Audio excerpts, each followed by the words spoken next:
guys, welcome back to my vlog. So for today's video nga pala, it's already 5 PM na ng hapon. Kaya naman tayong mga nanay ay naghahanda na rin ng ating lulutuin para sa magiging hapunan natin ngayong gabi.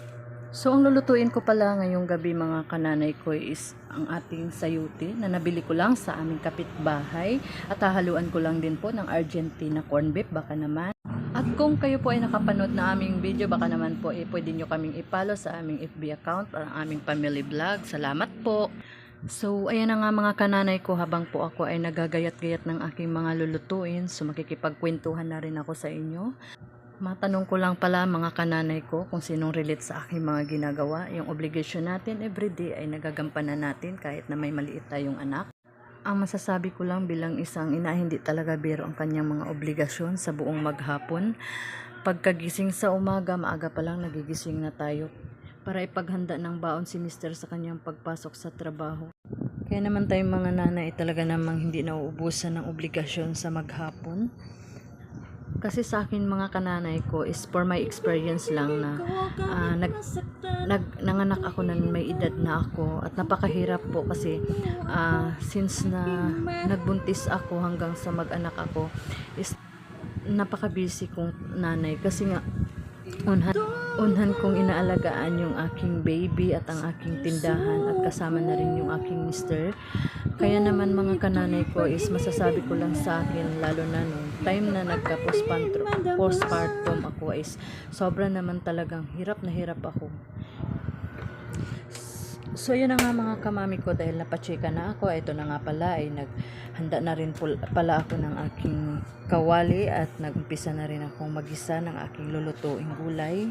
So for today's video mga kananay ko, ayan na nga, naglagay na tayo ng mantika at ginisa-gisa na rin natin ang ating mga bawang sibuyas. Sinunod na rin natin yung ating Argentina corn beef at naglagay na rin tayo ng ating sayuti.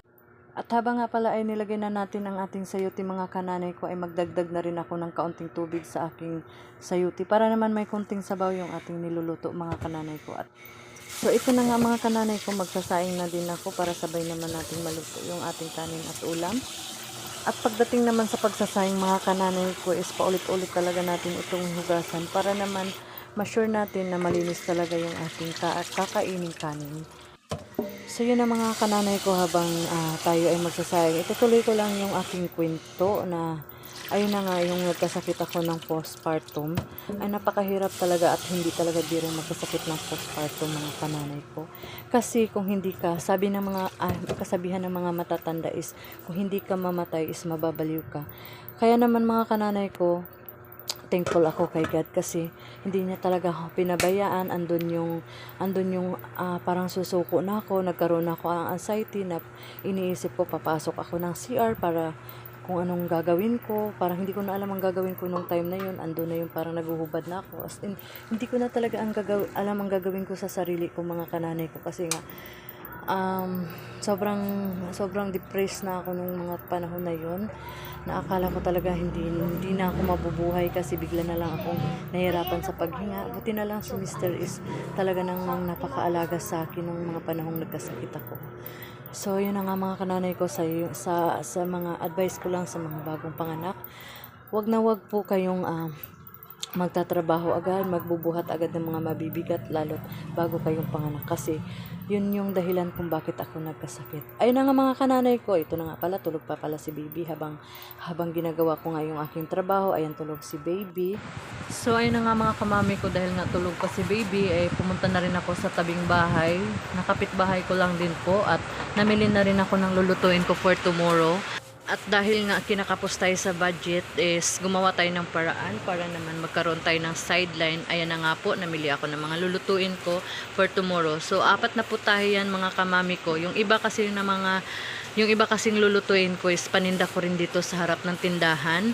At ang iba naman ay dadalhin ni Mr. sa kanyang trabaho para sa mga kanyang co-worker na bumibili din ng aming mga almusal at ulam na niluluto ko para sa kanilang tanghalian.